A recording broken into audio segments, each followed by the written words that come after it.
రాజధాని deluxe large new bus stand opposite housing board colony Jandla. iCube baby store का GLD complex नज़द नेताजी चौक पर शानदार इफ्तिताह अमल में आ चुका है। इस्तेफादा हासिल करें। 500 रुपये के ऑर्डर पर फ्री डोर डिलीवरी दी जाएगी।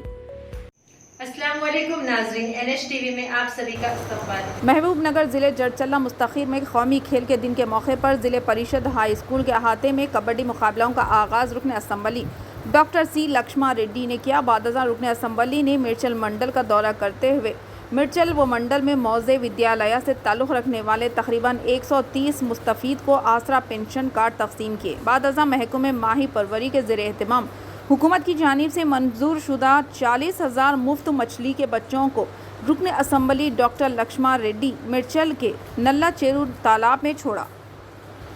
అతిథులు కూడా ఆ కార్యక్రమంలో పాల్గొనాల్సిందిగా కోరుతున్నాము।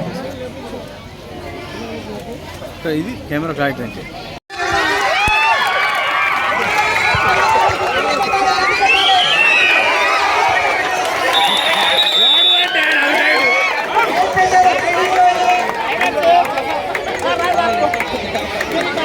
हमारे चैनल को लाइक कीजिए, शेयर कीजिए और सब्सक्राइब करना ना भूलिए।